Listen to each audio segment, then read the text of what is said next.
ಸುಮಾರು 1200 ವರ್ಷಗಳಷ್ಟು ಇತಿಹಾಸವನ್ನ ಹೊಂದಿರುವ ಮರೋಳಿ ಶ್ರೀ ಸೂರ್ಯನಾರಾಯಣ ದೇವಸ್ಥಾನದಲ್ಲಿ ಸೂರ್ಯದೇವರ ಆರಾಧನೆ ನಡೆಯುತ್ತದೆ.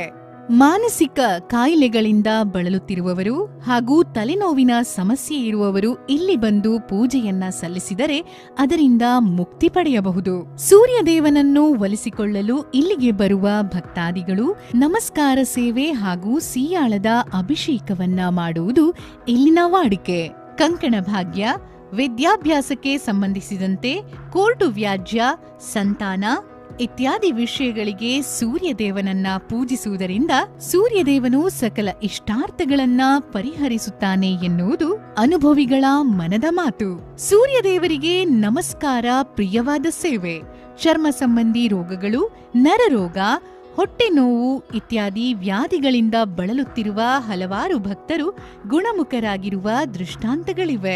ಮಳೆಯ ಕೊರತೆ ಇರುವ ಸಂದರ್ಭದಲ್ಲಿ ಶ್ರೀ ಸೂರ್ಯನಾರಾಯಣ ದೇವರಿಗೆ ಸಿಯಾಳಾಭಿಷೇಕ ಮಾಡಿಸಿದರೆ ಮಳೆ ಬಂದೇ ಬರುತ್ತದೆ ಎನ್ನುವ ನಂಬಿಕೆ ಇಲ್ಲಿನ ಪ್ರತೀತಿ. ನೀವೇನಾದ್ರೂ ಶ್ರೀ ಸೂರ್ಯನಾರಾಯಣ ಕ್ಷೇತ್ರಕ್ಕೆ ಹೋಗ್ಬೇಕು ಅಂತಂದ್ರೆ ಮಂಗಳೂರಿನ ಪಂಪ್ವೆಲ್ನಿಂದ ಸುಮಾರು 2.5 ಕಿಲೋಮೀಟರ್ ದೂರ ಪಯಣಿಸಬೇಕು. ತುಳುನಾಡನ್ನು ಬಹಳ ಕಾಲ ಆಳಿದ ಆಳುಪ ಅರಸರ ಕಾಲದಲ್ಲಿ ಅನೇಕ ದೇವಸ್ಥಾನಗಳು ಕಟ್ಟಲ್ಪಟ್ಟಿದ್ದವು. ಮರೋಳಿಯ ಹಚ್ಚ ಹಸುರಿನ ಕಾಡು ಪ್ರದೇಶದಲ್ಲಿ ತಪಸ್ವಿಗಳು ಪರಬ್ರಹ್ಮನನ್ನು ಬೆಳಕಿನ ಗೋಲದ ರೂಪದಲ್ಲಿ ದರ್ಶನ ಪಡೆದು ನಿರಾಕಾರ ರೂಪದಲ್ಲಿ ಆರಾಧಿಸುತ್ತಾ ಬಂದಿದ್ದು ಅಲ್ಲಿಯೇ ದೇವಾಲಯ ನಿರ್ಮಾಣ ಮಾಡಲಾಯಿತು ಎನ್ನುವ ಹೇಳಿಕೆ ಇದೆ.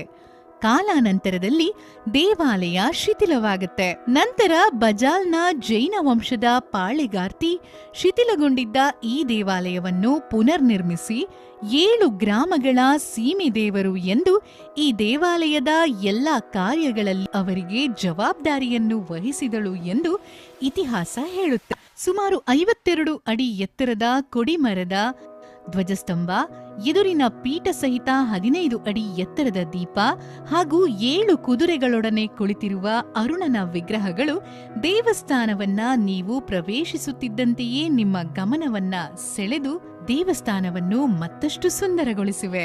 ಗರ್ಭಗುಡಿಯ ದ್ವಾರದ 2 ಬದಿಗಳಲ್ಲಿ ಶ್ರೀ ಸೂರ್ಯನಾರಾಯಣನಿಗೆ ದಂಡಿ ಮತ್ತು ಪಿಂಗಳರೆಂಬ ದ್ವಾರಪಾಲಕರ ವಿಗ್ರಹಗಳನ್ನ ನಿಲ್ಲಿಸಲಾಗಿದೆ. ಈ ದೇವಸ್ಥಾನದಲ್ಲಿ ನಿಮ್ಮ ಗಮನವನ್ನ ಸೆಳೆಯೋದೆ ಇಲ್ಲಿನ ವಾಸ್ತುಶಿಲ್ಪ. 2016ನೇ ಇಸುವಿಯಲ್ಲಿ ನವೀಕೃತಗೊಂಡಿರುವ ಈ ಹೊಸ ದೇವಸ್ಥಾನದಲ್ಲಿ ಬಹಳಷ್ಟು ವಿಶೇಷತೆಗಳಿವೆ. ದೇವಸ್ಥಾನದ ಸುತ್ತ ಇರುವ ಕಂಬಗಳು ರಾಶಿ ನಕ್ಷತ್ರವನ್ನು ಪ್ರತಿನಿಧಿಸುವುದರಿಂದ ನೀವೇನಾದರೂ ದೇವಸ್ಥಾನದ ಸುತ್ತ ಬಂದರೆ ಸೌರಮಂಡಲವನ್ನ ಸುತ್ತಿದಂತಹ ಫಲ ದೊರೆಯುತ್ತದೆ. ದೇವಳದ ಬಾಗಿಲಿನ ಪೂರ್ವ ದಿಕ್ಕಿನ 2 ಪೌಳಿಯಲ್ಲಿ 12 ಕಂಬಗಳಿದ್ದು ಅವುಗಳಲ್ಲಿ ನವಗ್ರಹ ದೇವತೆಗಳು, ಅಧಿದೇವತೆ, ಪ್ರತ್ಯಧಿದೇವತೆ, ಆ ಗ್ರಹ ದೇವತೆಗಳಿಗೆ ಸಂಬಂಧಿಸಿದ ರಾಶಿಗಳು ಮತ್ತು ಚೈತ್ರಾದಿ 12 ಮಾಸೆಗಳು ಕೆತ್ತಲ್ಪಟ್ಟಿವೆ. ಗರ್ಭಗುಡಿಯ ಸುತ್ತಲೂ 60 ಸಂವತ್ಸರಗಳನ್ನು ಗುರುತಿಸಲಾಗಿದೆ.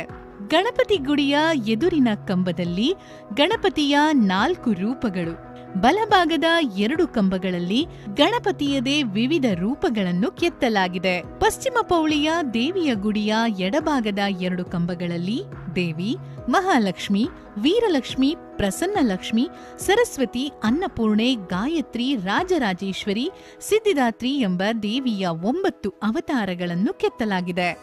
ದೇವಿಗುಡಿಯ ಎದುರುಗಡೆಯ ಕಂಬದಲ್ಲಿ ಕಾಮುಕಲೇಶ್ವರಿ, ಭುವನೇಶ್ವರಿ, ಗೌರಿ, ಚಂದ್ರಘಂಟ ದೇವಿಯರ ಕೆತ್ತನೆಯನ್ನು ಕಾಣಬಹುದು. ಇಲ್ಲಿರುವ ತೀರ್ಥ ಮಂಟಪದ ವಾಸ್ತುಶಿಲ್ಪ ಅತ್ಯಾಕರ್ಷಕವಾಗಿದ್ದು 4 ಕಂಬಗಳಲ್ಲಿ 4 ವೇದಗಳು, ಋಗ್ವೇದ, ಯಜುರ್ವೇದ, ಸಾಮವೇದ, ಅಥರ್ವಣ ವೇದ, ಧರ್ಮಾದಿ ಚತುಷ್ಪಯಗಳು, ಧರ್ಮ, ಅರ್ಥ, ಕಾಮ, ಮೋಕ್ಷ 4 ವೇದಾಂಗಗಳು, ಧನುರ್ವೇದ, ಆಯುರ್ವೇದ, ಸಾಂಗತ್ಯ, ವಿಶ್ವಕರ್ಮ 4 ಶಾಸ್ತ್ರಗಳು. ಇನ್ನು ದೇವಾಲಯದ ಪ್ರಧಾನ ಗುಡಿಯಾದ ಸೂರ್ಯನಾರಾಯಣ ಗುಡಿಯ ಪಾದುಕದಲ್ಲಿ ಹಿಂಸ್ರ ಮತ್ತು ಸಾಧು ಪ್ರಾಣಿಗಳು, ಪಕ್ಷಿಗಳು ಹಾಗೂ ಸರೀಸೃಪಗಳ ಕೆತ್ತನೆ ಇದೆ. ಸಂಬಂಧಪಟ್ಟ ರಾಶಿಗಳನ್ನ ಕೂಡ ನೀವಿಲ್ಲಿ ಕಾಣಬಹುದು. ಇಲ್ಲಿ ಶ್ರೀ ದುರ್ಗೆ ಮತ್ತು ಗಣಪತಿ ಗುಡಿಗಳು ಗಜಪ್ರಷ್ಟಾಕಾರದಲ್ಲಿವೆ. ಸೂರ್ಯನಾರಾಯಣ ಹಾಗೂ ಗಣಪತಿಯ ಹಿಂದಿನ ಮೂಲ ವಿಗ್ರಹಗಳನ್ನೇ ಇರಿಸಿಕೊಂಡಿದ್ದು ಇವು ಕ್ರಮವಾಗಿ 3.5 ಅಡಿ ಹಾಗೂ 1.25 ಅಡಿ ಎತ್ತರವಿದೆ.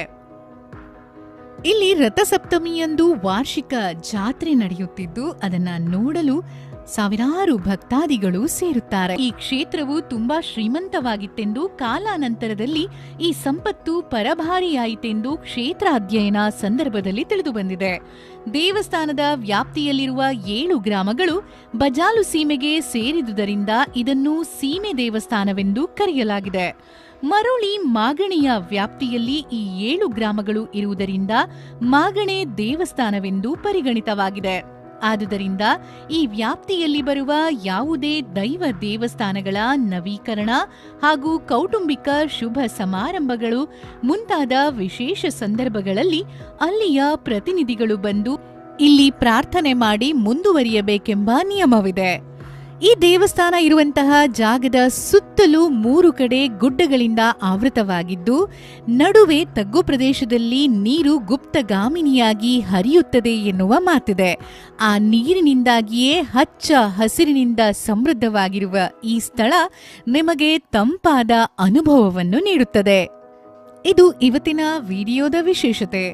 ಮತ್ತಿಷ್ಟು ಇಂತಹ ವಿಚಾರಗಳ ಜೊತೆಗೆ ಮತ್ತೆ ವಾಪಸ್ ಬರ್ತೀನಿ. ನಾನು ನಿಮ್ಮ ಆರ್ಜೆ ನಾಯನ. ನಮಸ್ಕಾರ.